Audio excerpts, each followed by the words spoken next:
All right. Good afternoon, everyone, and welcome. I hope everyone is feeling good. I would like to welcome you now to the research application session of the 2022 North Carolina Space Grant Symposium. I am Matthew Mickens, and I will be the moderator for the presentations we have scheduled for today. Listen, we have some very talented and highly qualified professionals that we're bringing before you, and I believe you're in for a treat. For all questions that you may have for our speakers at the end of their talk, we just ask that you please utilize the Q&A feature for all your questions.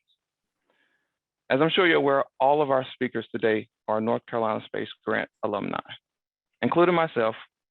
And as an alumnus from the awesome North Carolina A&T State University, let me just say, the North Carolina Space Grant was a huge stepping stone for me.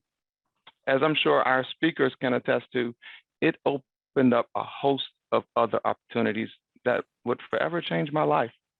From being a NASA Harriet G. Jenkins Predoctoral Fellow, which funded my PhD, I went on to become a NASA NPP Postdoctoral Fellow at the Kennedy Space Center.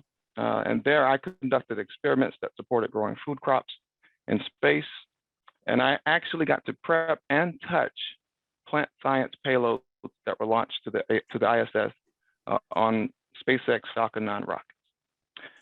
And now I am the Chief Science Officer for an indoor vertical farming company called Martian Farms, formerly known as Elevate Farms, but our mission remains the same. That is to address food insecurity by safely growing vast quantities of fresh leafy greens in controlled environments, rendering produce that is pesticide-free, delicious, and affordable. We are also employing similar technologies and concepts that have been used to grow plants in space. And everything I have achieved thus far started right here with the North Carolina Space Grant. Anyway, enough about me. I would like to now introduce you to our first speaker, Dr. Kirsten Hall. Dr. Hall obtained her PhD in astrophysics from the Johns Hopkins University in 2020. She got her start as an astrophysicist with the gracious support of the North Carolina Space Grant, of course, while working on her bachelor's degree in physics with a concentration in astrophysics at UNC Chapel Hill. The North Carolina Space Grant funded her undergrad research, which involved observations using the Arecibo radio telescope in Puerto Rico. Dr. Hall is currently a postdoctoral fellow at the Harvard and Smithsonian Center for Astrophysics, where her current focus is atmospheric dynamics and climate change. However, I will also mention that she holds expert knowledge in galaxy evolution and in the supermassive black holes that reside at the center of every galaxy. So there's plenty to pick her brain about. So without further ado, it is my honor to now bring to our virtual floor, Dr. Kirsten Hall. Dr. Hall, the floor is yours. Thank you so much, Matthew. What a pleasure.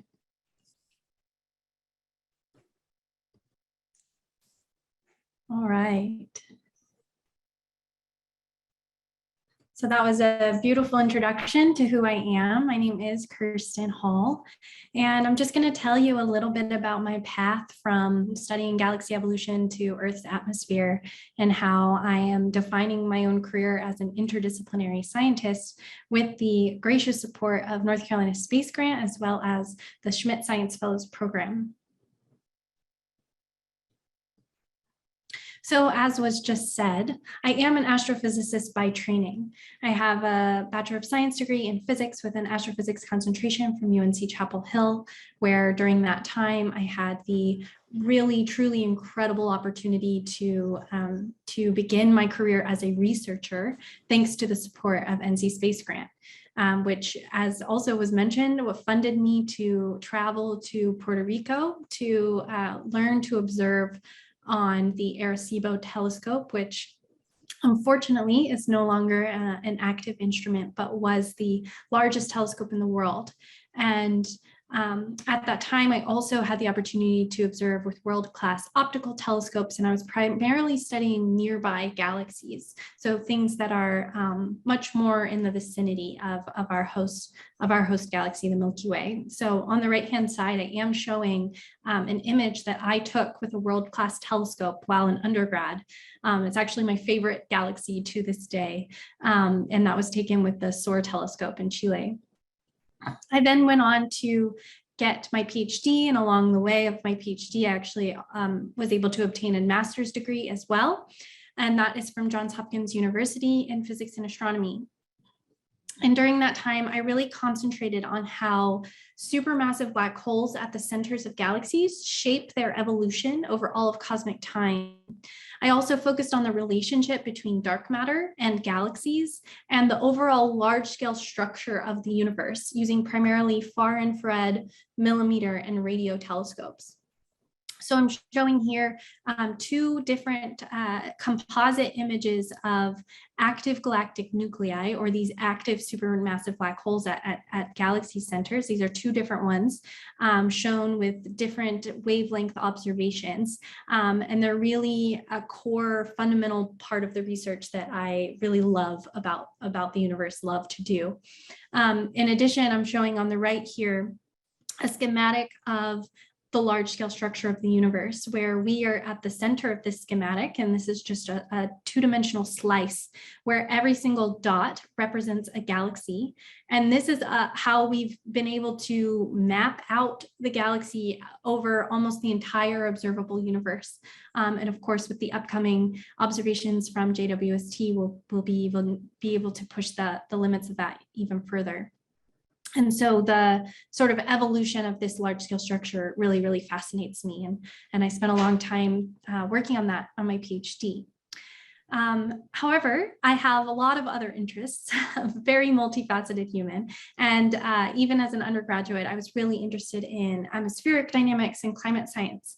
And through the opportunity of the amazing Schmidt Science Fellows program, on completion of my PhD, I was awarded this interdisciplinary postdoc opportunity to pivot my research. And the goal of the Schmidt Science Fellows is in developing the next generation of science leaders to transcend disciplines, advance discovery, and solve the world's most pressing problems. And this is a huge undertaking, of course, and they really believe at the core that in order to do this, solve the world's most pressing problems like solving world hunger or climate change mitigation, that we really need a diverse set of minds, and it requires interdisciplinary research. It requires the combination of many different fields from many different people of many different backgrounds. And so I had the tremendous opportunity to be a Schmidt Science Fellow, and therefore I sort of pivoted for the time being away from astrophysics and into the field of atmospheric physics and climate sciences. And I'm working with the atmospheric measurements group at the Harvard Smithsonian Center for Astrophysics. So this is a really lively and wonderful place with a diverse set of scientists. I'm still very much surrounded by astrophysicists, which is great as well. And the group primarily works on remote sensing or satellite-borne measurements of atmospheric composition. And so basically I thought, oh, this will be great for me. I will take my telescopes that I'm so used to observing out in deep space and turn them around and look at Earth and do some work in that realm. And so it's been really exciting to work with existing data sets in the retrieval or the conversion of raw data into usable quantifiable information on atmospheric composition. So I'm showing here water vapor. This is where the majority of water vapor exists on the planet, as well as other constituents like NO2 and ozone. And I also have the opportunity to work with lead project scientists on upcoming satellite missions called TEMPO and MethaneSat. And TEMPO will actually observe ozone at the highest temporal and spatial resolution to date across all of North America. And MethaneSat will do the same for methane, but over the entire globe. So these are really, really vital missions that are coming up to help us expand our knowledge of atmospheric composition, greenhouse gases, et cetera. But in particular, I wanted to give you just a brief overview of the work that I've been doing more specifically, like my specific research project, which has been in studying tropospheric ozone anomalies in dry intrusions associated with atmospheric rivers. So I will explain sort of what that big broad title means. But before I jump in, I just wanted to give a brief reminder of the layers of the Earth's atmosphere. So of course, I'm used to thinking about things way out much further beyond the Earth. But in my postdoc time so far, I've actually been studying, for the most part, the nearest layer. So the troposphere, that is where we reside and live, and also kind of looking up into the stratosphere. So that's the next layer up. So as I'm going through, these are the layers of the atmosphere that I'm talking about, roughly below 50 kilometers. And of course, I'm talking about ozone, the O3 molecule, and atmospheric rivers, which I will define for you in just a few slides. So why study tropospheric ozone? You may be really well aware that ozone in the stratosphere is crucial to protect the Earth from the sun's ultraviolet radiation. We have been working for many decades in actually filling the ozone hole that became such a huge problem for us several decades ago, and in fact is much less so now. But yeah, so ozone in the stratosphere is vital. However, ozone in the troposphere, in this region of the atmosphere where we live and breathe, actually acts like a very powerful greenhouse gas, an air pollutant that is harmful to human health, to agriculture, and entire ecosystems. Now, tropospheric ozone is not a constituent that is a direct emission source from humans. So we are not emitting ozone directly into the atmosphere. However, it forms as the interaction between sunlight and other pollutants that we do emit, such as methane, carbon monoxide, and VOCs, or volatile organic compounds, which are both emitted and naturally occurring, as well as nitrous oxides. So this is a chemical reaction that happens in the atmosphere to create ozone. And as I mentioned, it can be really problematic. And so quantifying the amount of tropospheric ozone is of the utmost importance. There's also another means by which ozone can end up in the troposphere, and that is actually through the transport from the stratosphere into the troposphere and what are called dry intrusion events, deep stratospheric intrusions, stratosphere to troposphere exchange, many different words to mean the same thing. And these intrusions of dry ozone-rich air into the troposphere impact the composition of the atmosphere and affect the overall radiative balance by changing the concentration of ozone that is in the troposphere, because some percentage of it gets irreversibly mixed when these intrusions occur. And they can occur in several different ways. And one common way is through the dynamics of massive storm systems, such as extratropical cyclones. So here I'm showing an extratropical cyclone where you have the cyclone front traveling in this case in the westerly direction, and you have this warm conveyor belt of air that's very, very moist. But behind it, trailing behind it in the dynamics of this system, is a cold and ozone-rich dry intrusion that is bringing that stratospheric air down into the troposphere. And so, as it turns out, these intrusions don't just occur coinciding with cyclones, but also following what are called atmospheric river events. So an atmospheric river is exactly what it sounds like. It is a literal river of water vapor in the atmosphere. It's the primary mode by which water vapor is transported from the tropics around the equator to the poles. And they vary in intensity. and they happen all over the globe. So an atmospheric river can actually carry as much water vapor through the atmosphere as water, actual water that is flowing at the mouth of the Mississippi River. So these can be extremely intense events. And they happen all over the globe, but primarily in the regions that I'm showing here circled in red. And they're most frequent during each hemisphere's respective winter. They do seem to be correlated with extratropical cyclone events, and they're responsible for bringing vital precipitation to the regions in which they make landfall. So I'm primarily, for the purposes of this study, focusing on the west coast of North America, but I've also looked a little bit in Europe and other regions.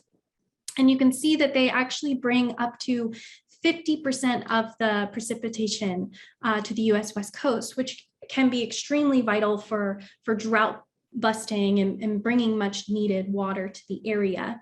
However, as I kept mentioning, the intensity of these events varies, and when they are more intense, they actually can cause catastrophic events, so flooding and mudslides, and be extremely detrimental to the regions that they're impacting. So they're very interesting to study in and of themselves as atmospheric phenomena.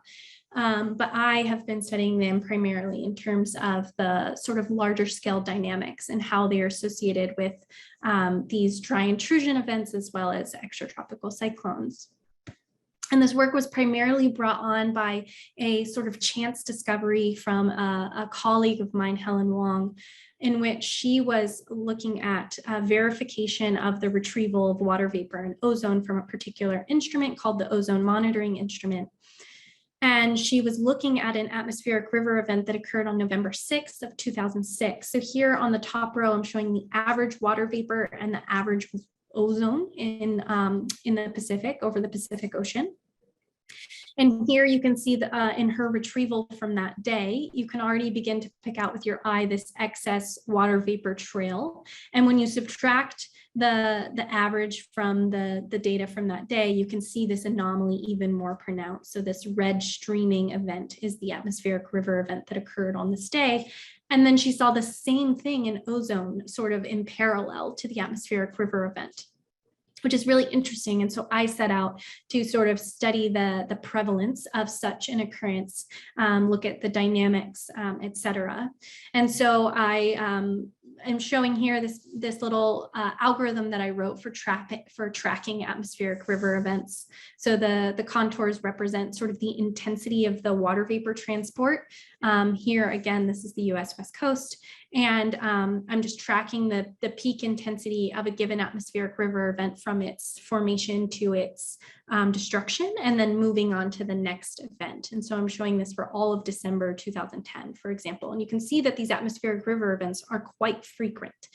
And so I've been studying, like I said, the sort of testing the ubiquitous nature of these ozone-rich anomalies that occur in conjunction with atmospheric rivers. So now on the left, I'm showing the red contours are the water vapor contours, and the shading is the anomalous ozone, so the amount of ozone in excess of what's there on average, where purple is negative and green is positive. So as this atmospheric river event formed on December 10th of 2010, you can see this sort of parallel streaming of anomalous ozone, positive anomalous ozone. And I'm tracking that with this black line, which actually then corresponds to what's going on in the right-hand plot here, which is the vertical structure in the atmosphere. So now pressure here is just a proxy for altitude. And so you can see ozone-rich air at very high altitude or at low pressures. And it forms this intrusion, this deep, you can sort of follow this white contour, which shows you the intrusion of that ozone-rich air down into the regions of the troposphere. And the red contours here are the water vapor. And so you can kind of see how those dynamics are traveling and changing together.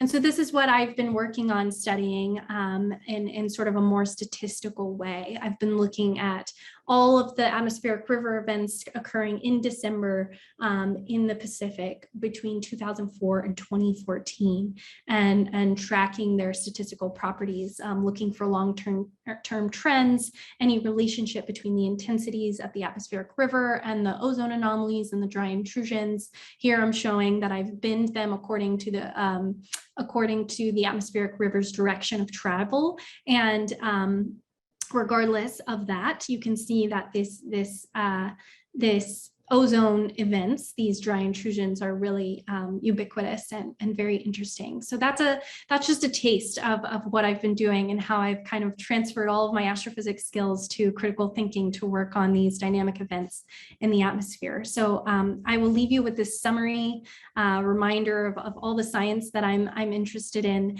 and also this little picture of who I am as a complete person, because I think that there's a space for that in our scientific discussions, to show that yes, I'm a multifaceted human and have many interests, and all thanks to the space grant, I get to pursue them all. So thank you so much for your attention, and I look forward to taking your questions. Thank you, Dr. Hall. Excellent presentation. I believe we do have a few questions in the Q&A for you from some of our online audience. First question I have for you, and I get this a lot too. How do you explain your research to family members when they ask at a picnic? Oh my goodness.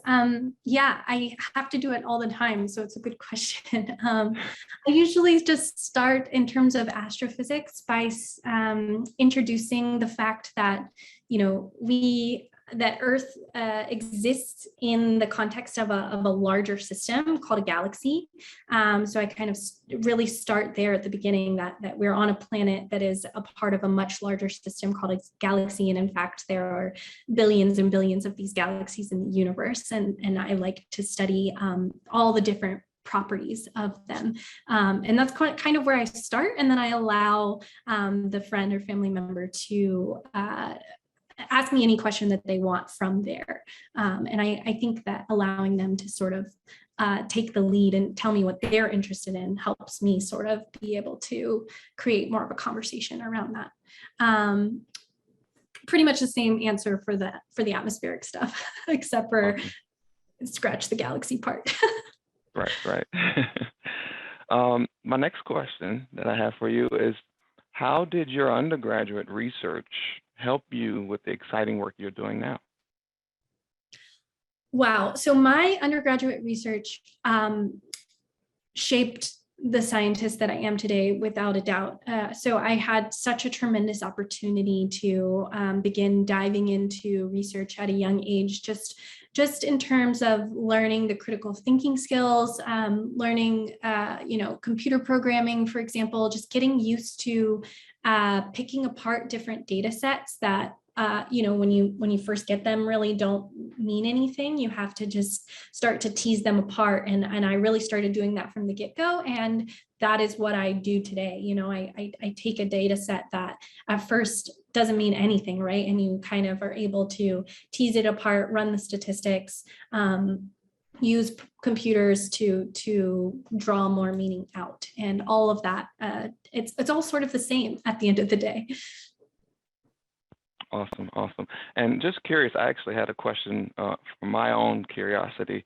When you were talking about the atmospheric river and how it brings some of the ozone down into the tropospheric layer, is that a potential risk at all for those who are for the islands in the Pacific in that region, or is that really not low enough for a risk to people? Yeah, no, that's an amazing question. That's actually part of what I'm trying to quantify, is the amount of ozone that is actually becoming irreversibly mixed into the troposphere. And then, of course, if it is over land, if it is over regions where where humans or other ecosystems reside, then absolutely it's going to contribute to the amount of ozone at the surface, which, as I was saying in the beginning, is a pollutant, which is extremely harmful. It has negative health effects as well as acts like a greenhouse gas. So, so potentially, and that's what is part of what I'm working on. Gotcha. And I have one more question for you, because I noticed earlier in your presentation there was a slide where it showed breakdown of different gas concentrations. And I noticed for the nitrogen dioxide, I think it was the sulfur dioxide, there was a region over China, just over China. Is that attributed to a specific type of pollution, or is that something else? Yeah, I think so. That's a really great question. Yes, the answer is yes, but I'm going to refrain from trying to remember all of the specifics. But basically, yes, there's a lot of I think it's SO2 emission in that area. Mm-hmm. And I actually have one more question that just came up for you. And the question was, will your research identify impacts of climate change as well as pollution? Yeah, excellent question. So in terms of the sort of large, like sort of more big picture or long scale nature of the work, something that's really interesting with climate change is the frequency and intensity of events of different types of storms, such as, you may have heard about this in relation to like hurricanes, for example, which is really relevant. But this is also true for atmospheric rivers. We're trying to understand in the warming future, so using various simulations and climate codes models, how much more frequent, if at all, will atmospheric rivers become, and will their intensity increase? And a lot of the most recent studies that have been put out suggest, yes, they will be more intense and more frequent. And therefore, that all of these phenomena are then also going to have sort of these rippling effects, where if we are having more intense atmospheric river events, and if there's a strong correlation between the depth of the dry intrusion or the amount of ozone that is brought into the troposphere following the intense atmospheric river events, then we would expect that to increase as well.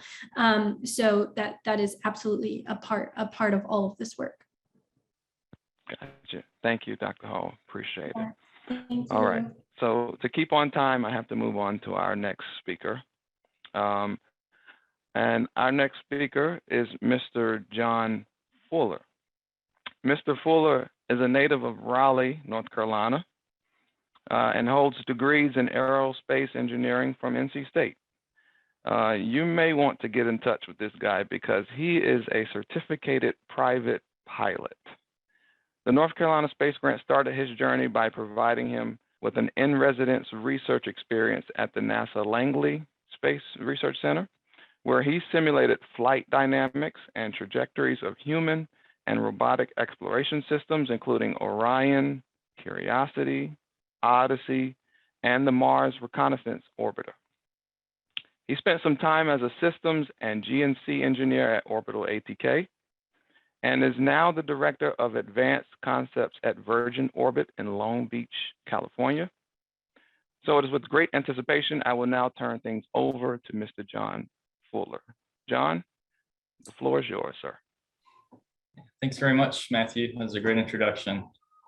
All right, so as Matthew said, I've had a good bit of time in the space industry since I was at NC State.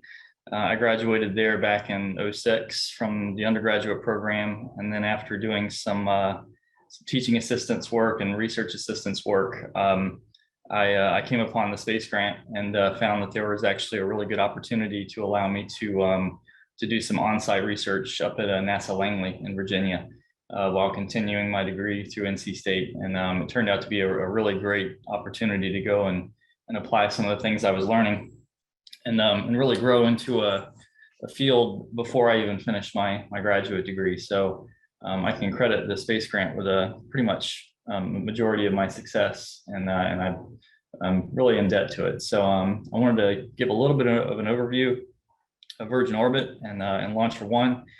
I can also talk a little bit about myself, maybe a little bit at the end of the presentation, but usually most people want to see the rockets and fire and stuff, and that's what really excites me and gets me out of bed anyway in the morning. So I'll go over that. So here at Virgin Orbit, I'm the Director of Advanced Concepts. My best way of describing that means that I work on anything that's sort of outside of the daily program. So if it's the rocket itself just doing what we advertise it to do, then we have a whole company to do that. But if it's anything, maybe an off application or an investor wants to come in and do something else, maybe it's a new vehicle or a government proposal, or maybe we're just trying to figure out how to do things a little differently, then I kind of step in and I try to handle it without distracting too many of the engineers. So we won't cover a lot of what I do, except maybe in some questions, but I will cover a lot of what Virgin Orbit does in these slides at least. So this is just a little explainer slide we like to put in the very beginning. A majority of people don't know about Virgin Orbit. Most of them know about Virgin Galactic, which is our sister company. We both started out as Virgin Galactic. We were one company. And then once it became very clear that we had different destinies, that being Virgin Galactic is for human space flight and suborbital tourism. Virgin Orbit is only for small satellites that need to get into orbit and do a lot of the scientific applications like the last speaker was just sharing actually. So two very different applications, but all united under Sir Richard Branson and the Virgin Group. So I usually just like to pop that up front up there just to show everybody that we do sound the same, but we're actually very, very different now.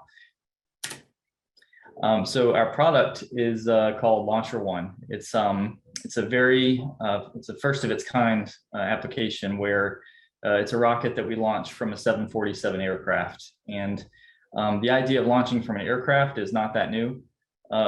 There is another vehicle called Pegasus that has been around for a while now. I actually worked at the company that developed Pegasus as well. But the fact that Launcher One is a liquid vehicle is brand new. It's the first of its kind cryogenic launch vehicle that hangs from a 747.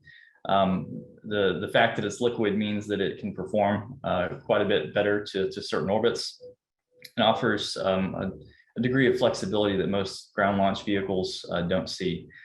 So the whole point of launching from an aircraft or launching from the 747 is that we can base our system out of just about anywhere we want to. If you have an airport with a runway, and if that runway is long enough to handle a 747, then that means that you've basically got halfway to a spaceport.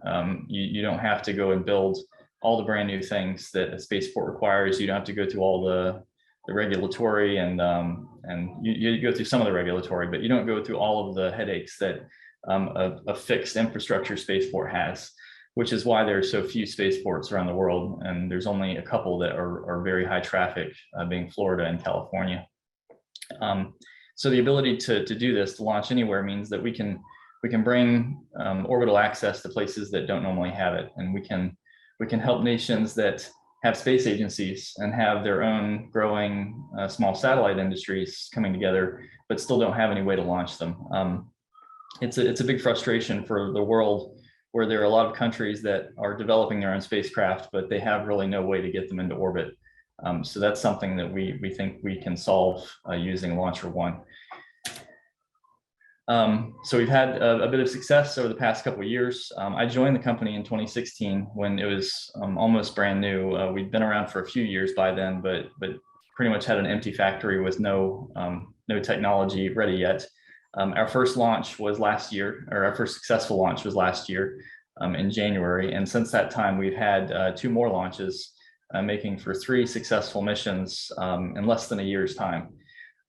These have been for NASA, they've been for other government customers, and they've also been for some international customers who have jumped onto our rocket at the last minute, really demonstrating the flexibility that we can get with Launcher One. I want to switch over to a video quickly because it does a much better job displaying what Launcher One is and how a mission works. So I'm going to briefly swap over to YouTube now, and just let me know if the audio is not working. You can give me a flag or something in the in the chat. Okay, let me know if the audio is not working or is too loud for anyone.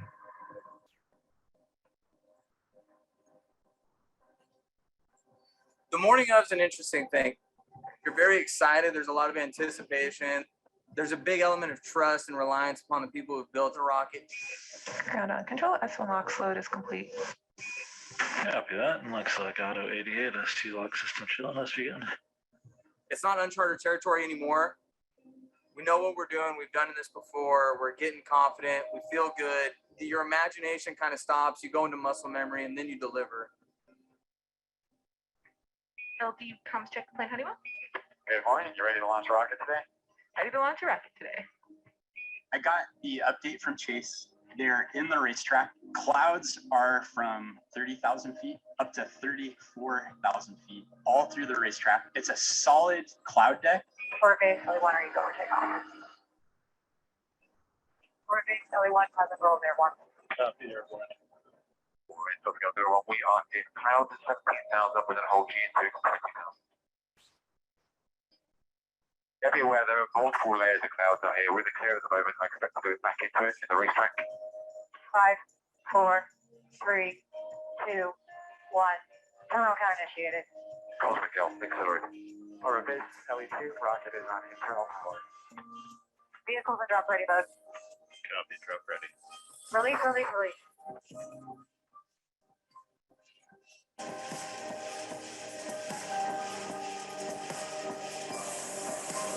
Good light. You know, as I'm doing this right bank, I look out my window and I see this bright plume with this rocket, you know, just shooting into space, and it's a pretty awesome experience. Looks like we made it above the clouds and onward to orbit. Ah, it's a beauty up here. All the base still to go. We're expected on the ground 23:35. It was fantastic today, though, to show the capability that we can get through that inclement weather and get the rocket to somewhere nice to be able to launch it, which was, you know, showing the capability that the aeroplane's got, which was great.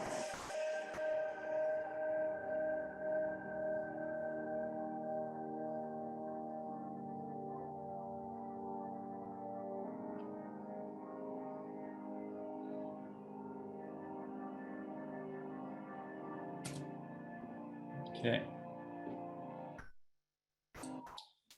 All right, so I hope that audio came through okay. And that it's switched back to full screen now. So a couple things to point out in that video, and never get tired watching those, but it really demonstrates a couple of successes we've had with air launch that that we like to point out, and that for one, it was a very cloudy day on that mission. The mission was actually called Above the Clouds, which we didn't intend to be so literal, but we were actually unsure to the point whether we would be able to do the mission, because a typical ground launch vehicle wouldn't have been able to do anything on that day.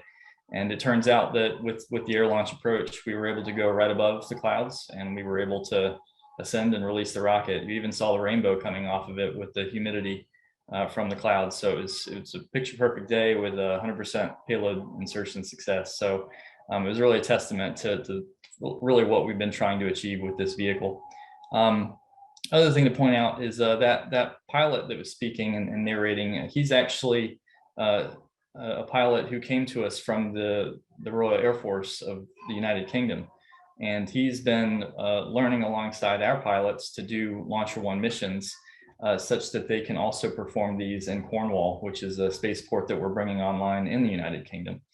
It'll be the first domestic launch from the UK, and is really going to be a big fanfare this year. So we're having at least one mission, maybe up to two, that'll be just after the summer. So that's a very exciting thing for us to be able to accomplish, because it's something you just don't see every day with launch vehicles, to be able to go internationally that quickly. So then, just to sort of cap off the company as it stands and our overall strategy, which is something that it really brought me to the company and has kept me here, and I've also helped to sort of develop this as a strategy as we've gotten to where we are. It really is these four kind of pillars displayed. The first idea is that we have a very a very high rate manufacturing base and a factory in Long Beach, where we make what has to be 95% of the rocket ourselves. That's something that was demonstrated by SpaceX. That is a very big important factor to make sure that you keep a rocket on cost and on schedule.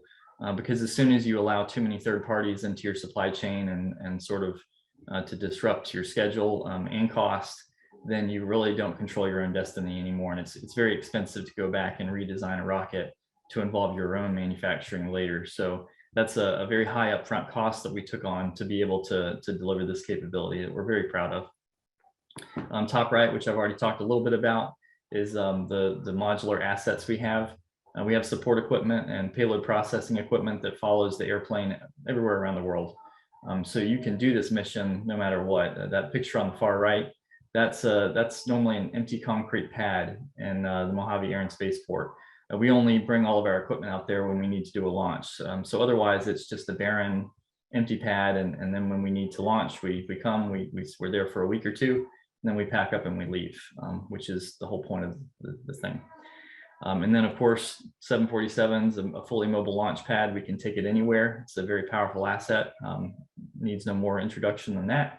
And then finally, on the bottom right, a growing network of international spaceports that we think we already have several nations who are approaching us to find out ways that they can have their own launch operations out of there, and how we can bring Cosmic Girl, the 747, to do launches for them.